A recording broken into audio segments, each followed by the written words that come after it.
Hey, what's up everyone? Alyssa Knight here with the brand new episode of KnighTV. I'm here to introduce two amazing people that I had the opportunity to interview.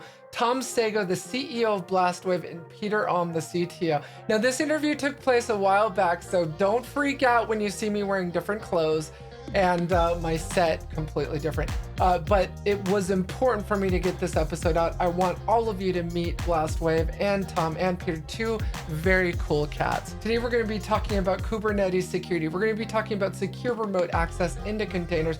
We're going to be talking about my new white paper, which hopefully you downloaded by now. It's called In the Valley of Kings, the Fall of VPNs and Rise of SDP. And if you haven't downloaded it, go download it right now. Shame on you. And let me know what you think about that paper. And today we're going to be talking about zero trust security. We're going to be talking about Kubernetes security. We're going to be talking about containers. We're going to be talking about all things microsegmentation and why it's important to have secure remote access into your containers. So sit back, relax, grab that cup of joe, and join me for a new episode of KnighTV.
Awesome. Thank you so much for joining us again today, Peter and Tom. Why don't we just start out with introductions? Peter, why don't you tell the world who you are and everything you've done? I understand from what I've seen, you're a bigger deal than me. So tell the world about who Peter is. I wouldn't say that though, but I've been around the networking space for quite some time. I started out founding a company named NetIntact around 20 years ago. And we were pretty big into, well, at the time, there was no such thing as a DPI for carriers. So that was the thing that we started building for a local ISP. And the problem they had was that they were starting to sell these cable connections to people. But like the bandwidth out of the city was not that great. So they immediately started having problems when they sold half a meg connection to a lot of people and they had 4 megs out. So it started out with them wanting to know, like, who's using all of this outgoing bandwidth. So we started building an app for that. And like the next question was, what are these people doing? And then we started writing all of these patterns and so on and trying to figure out what applications they were.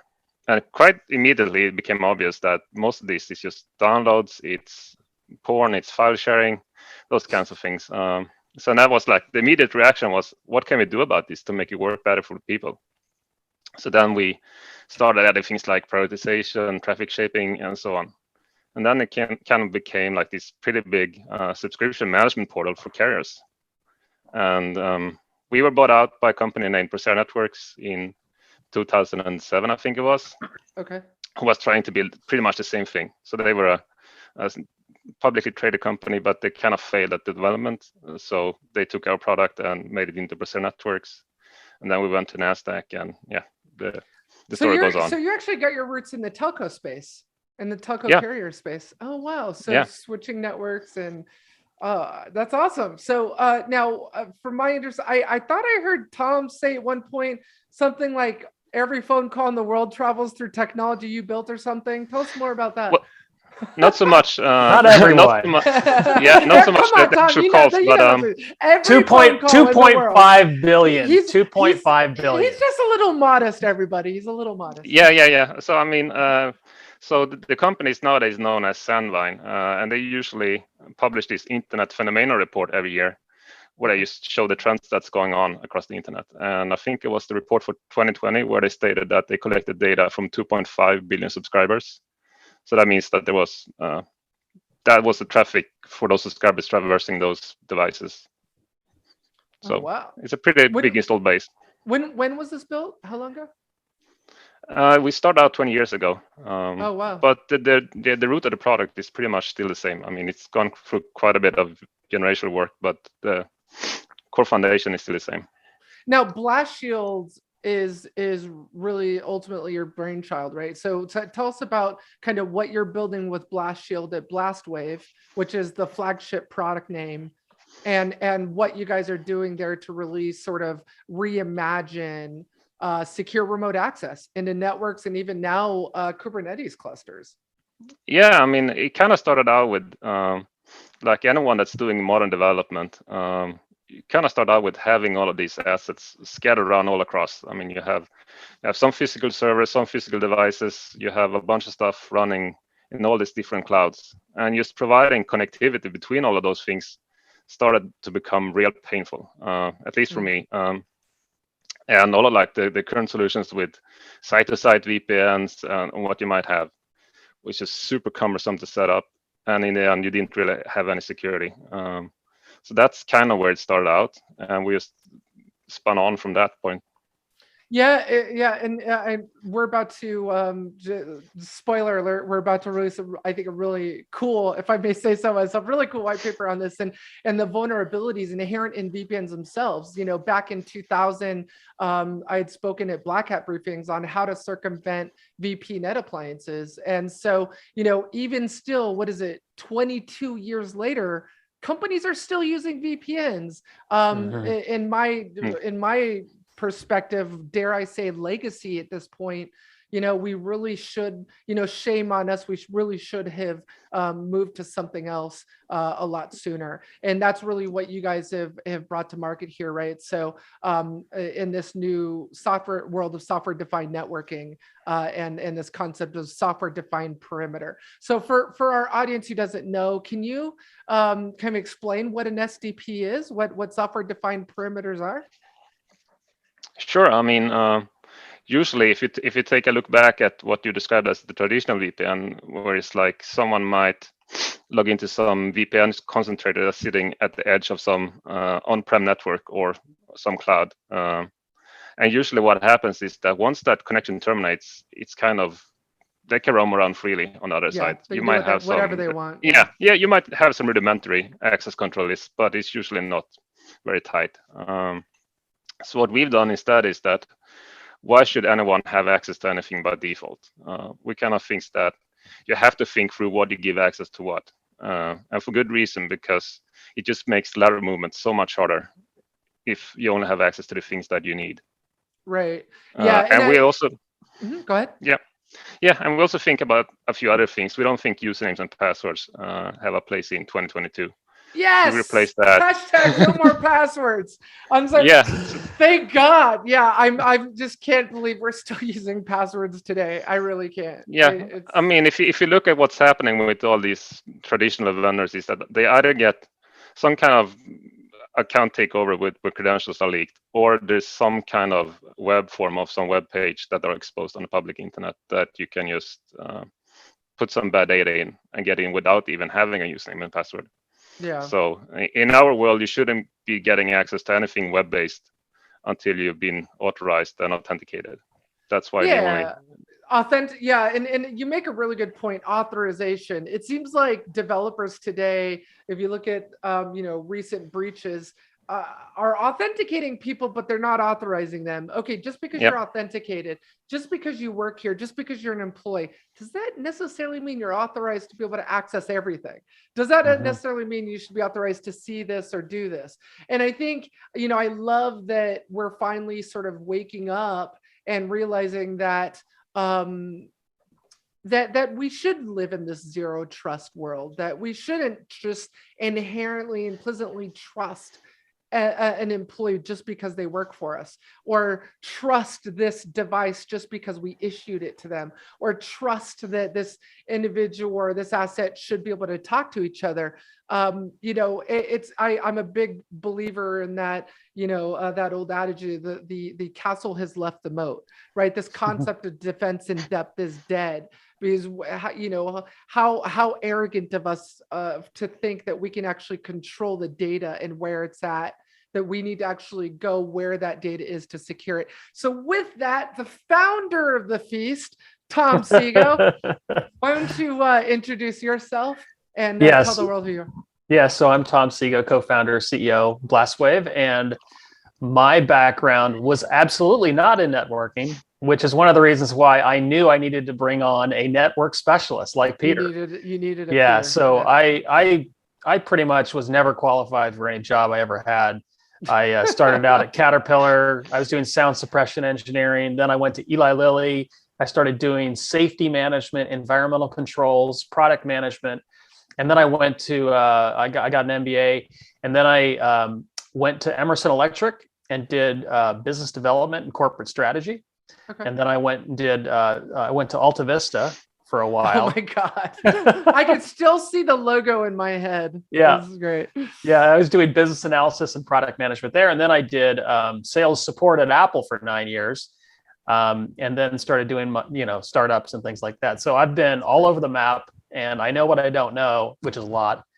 And this is one of the reasons why Peter is so important to the team and why he's really built something special. He's built something that really addresses the root cause of a lot of the problems that we face in cybersecurity. Starting with credentials, the way we manage credentials, then looking at exposed web services, right? I mean, VPN used to be a protection mechanism. Now it's exploitable. Passwords used to be a protection mechanism. Now they're exploitable. And so we've built this rock solid architecture that's high performance and easy to use.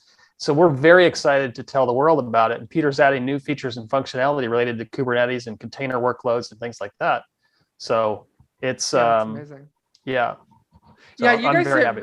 Yeah, so it's interesting because if you look at some of the other STP, companies out there, what's very unique about what you guys are doing is, Peter, and your development roadmap, you've really just sort of taken a multifaceted approach to this, where you're saying, hey, look, let's solve the microsegmentation problem. Let's do asset cloaking. Let's blacken and darken blackened peas.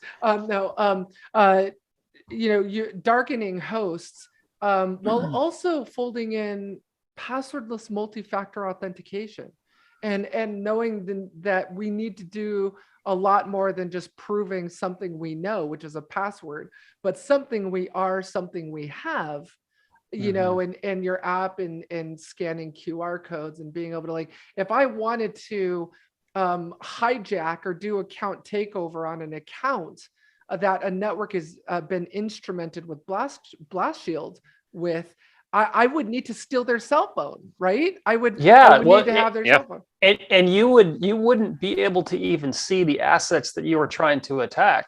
Right. The number one unless step, unless it's been configured by policy, right? So that's right. And when an adversary has a beachhead on a network, what's the first thing they do? Peter, you know what I'm about to say. They live off the land.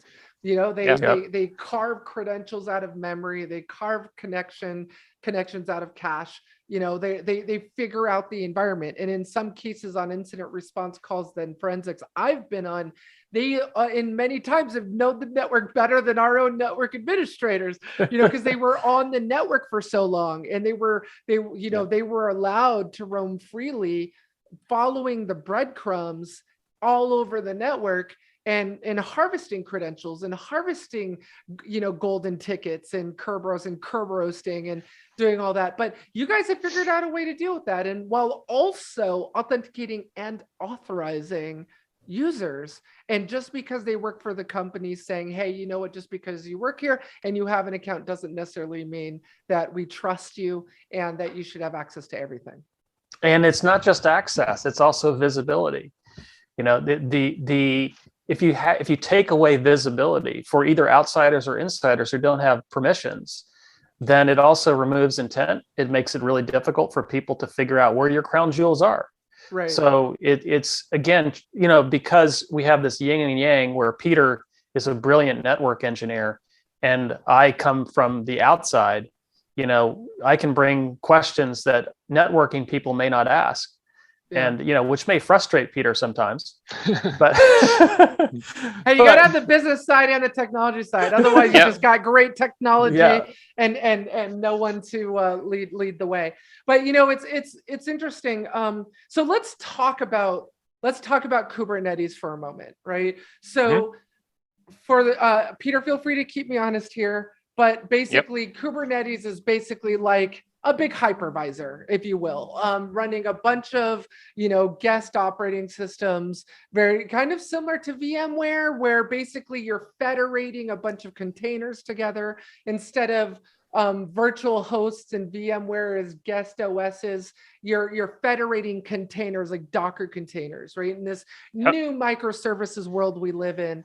And Kubernetes is just a way to sort of federate all of that together and create this sort of ecosystem of containers.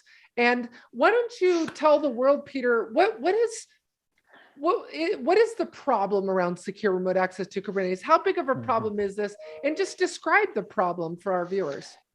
Yeah, I mean, so it always starts out with your own use cases, right? So we started using Kubernetes for some things internally, and then I kind of discovered that either you publish your app or service on the public internet using like the cloud providers load balancers, or you have to set up your own remote access solution to it. And then we're kind of back to square one. That so let's say you set up an OpenVPN appliance on your VPC, then it's pretty much free roam on anyone that has access to that OpenVPN.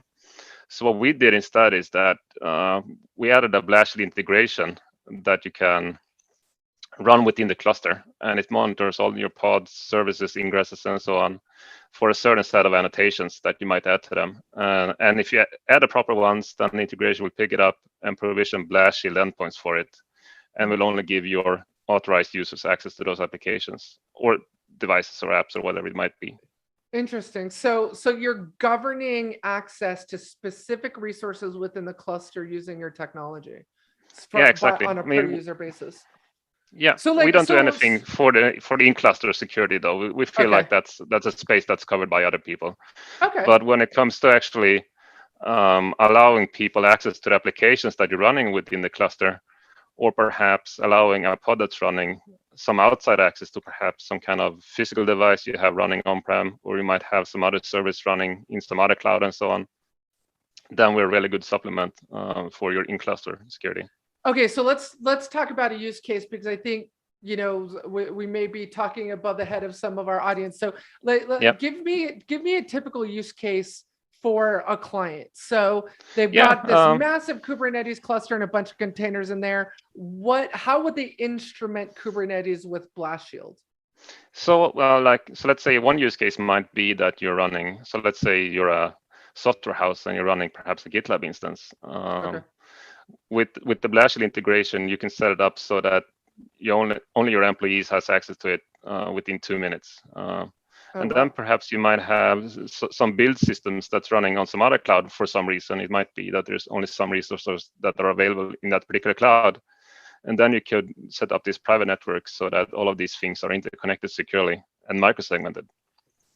So it's ingress and egress traffic that you guys are able to govern? Yeah. Wow. So you can say that this particular container can talk to GitLab, and that's the only machine, that's the only host it can talk to in the world. Yeah. Oh, that's so cool. Okay, and so also I was going to say what's really cool about that is, let's say you have some sensitive health data in some repository that you only want access to this one path.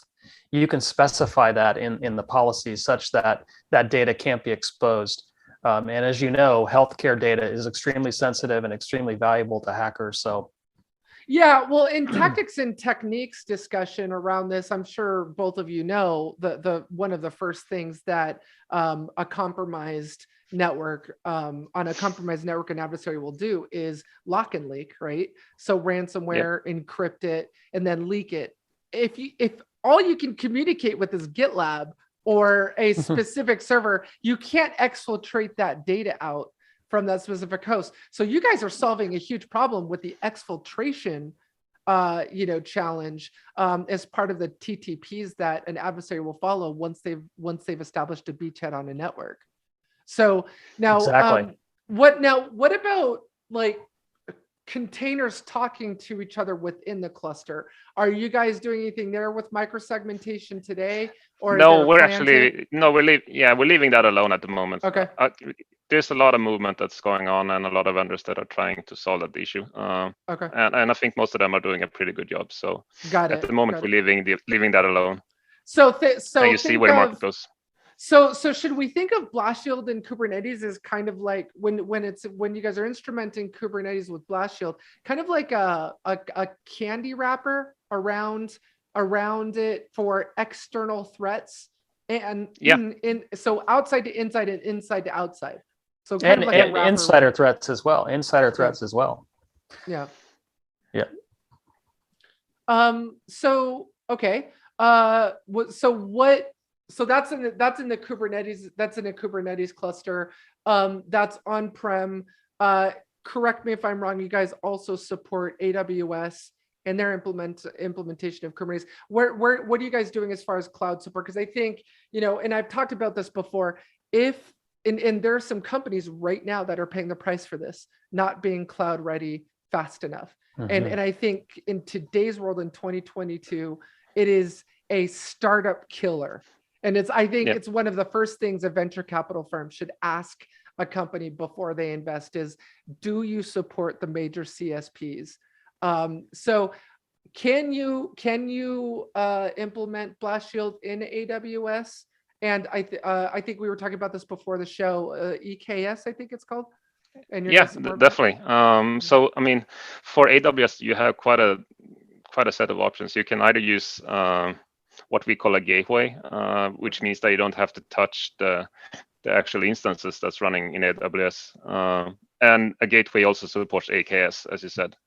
If you just want to protect a single instance, then we have our typical host agents. That's just a piece of software that you install on the instances themselves.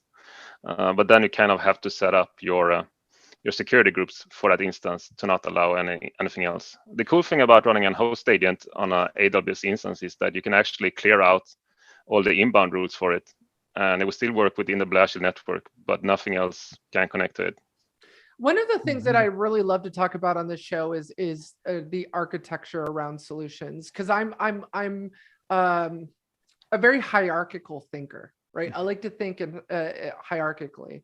Can you describe to people what the hierarchy of a BlastShield implementation looks like? Is it, you described an agent, so it's an agent server architecture, I take it, and agents are installed on endpoints that communicate with the central server? So I mean, you have quite a set of options when it comes to installation, but everything starts out with the root, which is we call the orchestration node, which you can actually have multiple of. But those are the ones that actually contain the configuration of all the nodes and so on, and it also hosts the configuration front end, which you can only get to if you are actually logged in with your desktop client. Okay. And then we have, as you said, we have the host agents, which you can run on Linux and Windows, which is a piece of software that makes it a part of the network. And then we also have the gateways, which you can run in a few different modes.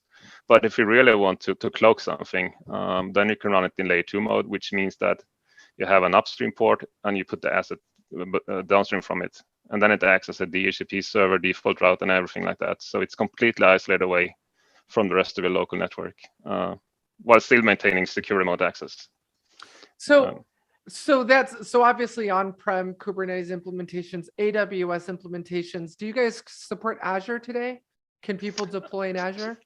Azure, we have the host agents on Azure for sure. Okay. Gateways are coming very shortly. We do Okay. support Google Cloud at the moment, and the Okay, I was GK. going to ask about GCP. Yeah. I think today in today's world, definitely companies are not just going with one single CSP. It's a hybrid cloud environment. Yeah. And you need to be able to support even GCP. Yeah, and that's kind of the use case for this anyway. I mean, the whole plan is that you should be able to interconnect all the things you have running in different clouds.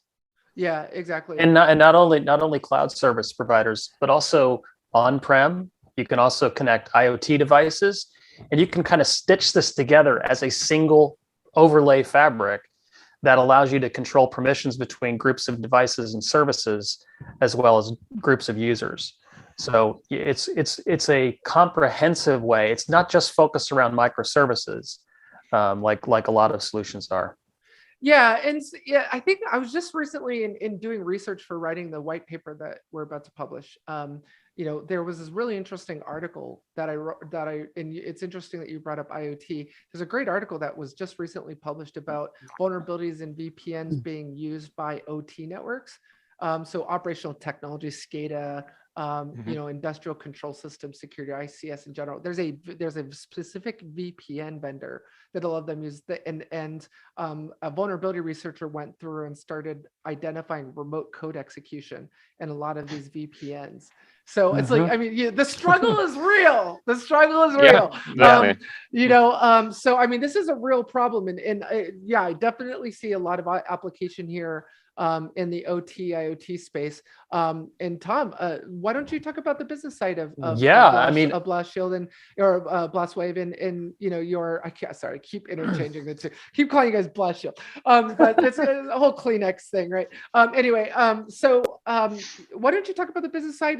Where are you guys enjoying rapid? You guys are growing really quickly. You're making market moves, and I'm assuming in the OT IoT space as well. Yeah. In fact, we have several new customers that are in trials right now, and we've passed many of these trials. One of them is really revolutionizing software-defined manufacturing. Okay. And we're helping them manage their micro factories in a way that allows high performance and visibility, as well as secure remote access.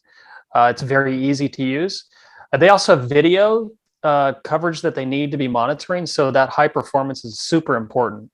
Yeah, we have another. I'm assuming performance latency is a really big critical issue in and I'll let Peter talk about the performance after this. But another area that we've kind of been exploring, we've got a healthcare company that wants us to protect their implantable devices. As you can imagine, that's pretty sensitive, especially if they have actuators in the body. Yeah, you want to make sure those don't get hacked. And then we have another customer who we just passed a POC in terms of making their drones disappear and helping them manage their ecosystem that includes managed services that the pilots and other people have to control to manage that drone network. And so we're doing some really exciting things in kind of the hybrid IoT space and cloud, because no longer are those isolated anymore. 10 years ago, factories used to be air gapped. IoT devices didn't exist really. I mean, I had 3 IP addresses at my home 20 years ago. Now I've got like 50.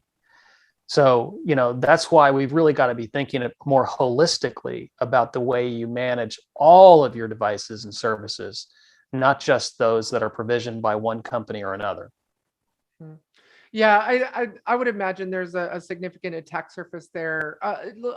Before I get into that, let's talk about performance, because and this is the interesting market here with SDP is you're talking to both the Chief Information Security Officer, the CISO's office, and the CTO's office in an organization, making it a very complicated sale. So I have a huge amount of respect for you, Tom, in trying to sell this into organizations, because you have to serve multiple masters. But performance and degradation to performance is a serious concern, especially with uptime and availability in the CTO's office. So Peter, why don't you talk about the performance around Blast Shield and obviously, your care and concern over that? Yeah, I mean the biggest differentiator between a traditional VPN is that we're actually using a peer-to-peer architecture, which means that we always try to create an end-to-end connection for a tunnel. So if you had two AWS instances sitting adjacent, they don't go through some VPN concentrated somewhere. Instead, they talk directly, encrypted. And or through a proxy, like Zscaler and some of those other companies. Yep. They've got everything's hairpin through their own cloud. So sorry to interrupt, but that's just another. Yeah, we always try to take the shortest path available. Okay. Just by doing that, we bring up performance by quite a bit. But we also done some benchmarking, just comparing like when other technologies do a point-to-point connection. So we started out with OpenVPN. So this is on two AWS instances. I think they were M5X large or something similar. Oh. With OpenVPN, we got around 400 megabits per second. Tail scale got to 600. In kernel WireGuard on Linux kernel 5.14 was 1.8. And we actually managed to achieve 2.8 gigabits per second, which is... Oh, wow. Yeah, okay. So I mean, the neat part is when you're running peer-to-peer is that pretty much every tunnel gets the same level of performance. You don't have a single bottleneck. Yeah, right, so 7x OpenVPN. And this was under kind of, I would say, ideal conditions, where when you're talking about more real world situations with much less bandwidth, you're going to get much greater latency. So and appeasing the CISO's office with not just the performance and uptime and availability, but also the security, right? The security that's right. That you get with that versus like an open VPN implementation or something like that. Wow. Okay. So let's talk about OT for a minute. So obviously more and more operational technology equipment, whether it's supporting a building or even other SCADA environments, whether it's nuclear, what have you, are now starting to talk over IP, which were typically usually whether it was Modbus or something else historically. I'm sure you guys remember Modbus. Closed sneaker nets now are available and talking to have a TCP/IP stack. So Tom, is that going to be a continued focus for you guys moving forward, or just obviously you guys offer value to any industry, any market that's wanting to provide or provision secure remote access in this new post-COVID world, where some workforces are not going back to the office. But is OT a continued focus for you? Absolutely. And my first decade of my career was spent in factories. So protecting factories is really important. And one of the genesis behind the company was, reading Wired magazine and Andy Greenberg's column about the Russian hack of the Ukraine grid in 2016. Which was, 250,000 people had no power. Right before Christmas. And they did it again a year later. And so that kind of awoken in me this imperative that our critical infrastructure is being connected to the internet.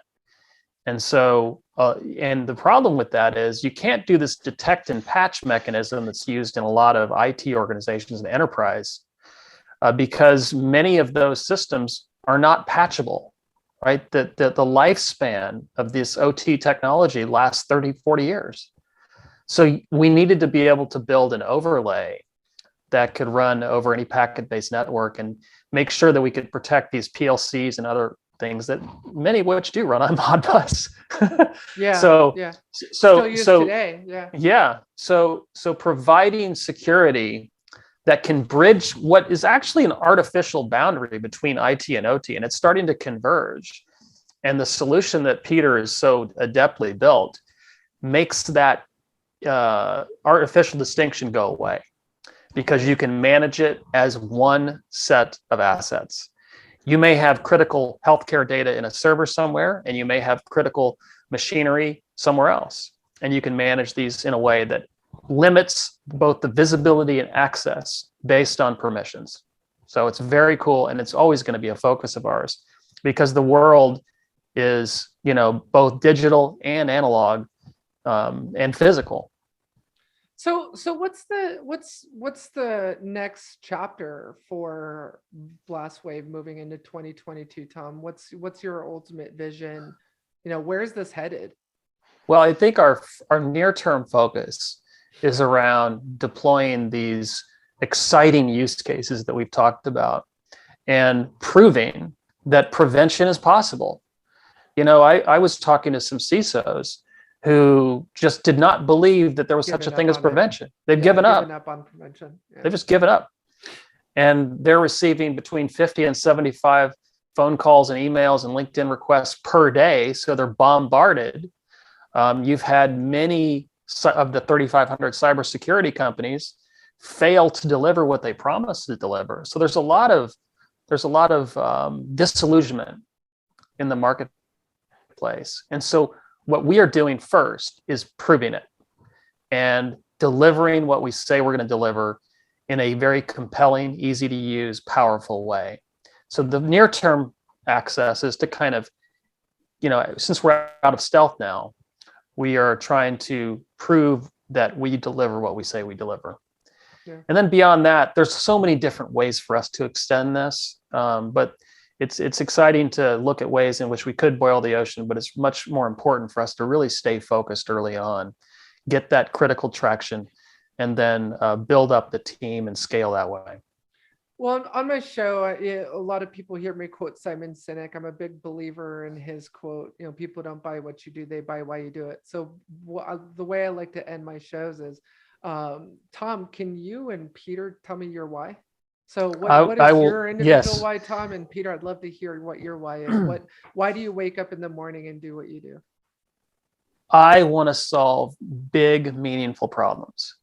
And, I had a company called SunVault, which was about storing solar energy, which at the time, it was an extremely important problem that needed to be addressed. And, I didn't really have a lot of experience in solar energy, in the energy division in general. And I really didn't have a lot of experience with cybersecurity, but I saw it as one of the preeminent challenges we face as a planet, maybe next to global warming. And, instead of saying, why doesn't somebody do something about that? My attitude was, I need to do something about this. And I need to find some of the best and brightest who have experience in solving this, bring them to the table, and let's go kick some ass. Let's make a difference in this, and that's what we're doing. So I can't wait to wake up. In fact, I wake up a little bit too early sometimes because my brain just turns on. And I want to get going. That's awesome. Well, yeah, I'm a big believer and drunk on the BlastWave Kool-Aid. So I dig what you're doing, and I'm really glad that you found Peter to help you bring that dream to reality. So Peter, what's that why for you? It's a hard question, but I can only agree with what Tom said. And I kind of wake up because I like a good challenge. And when I started out, I saw this as a personal pain point to set all of these things up. And I just want to solve the problem with these kinds of private access. It's a very unique skill set, where you have someone who can be presented with a problem and be able to build the technology to solve it. So I think you guys make a great pair and in solving this challenge. He's found someone to actually build the technology to solve what he wants to set out to solve.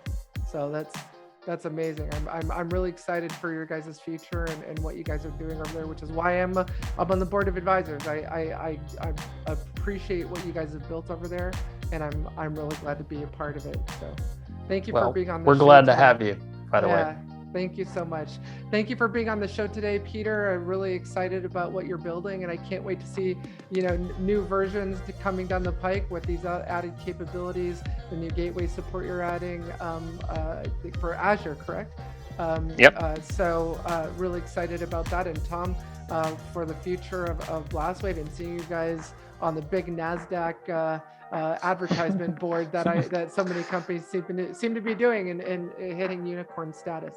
So Yeah. we're gonna watch you closely along that journey. All right. Thanks, Alyssa. Thanks, Peter. Tom. Thanks, Lisa. Peter. Thanks.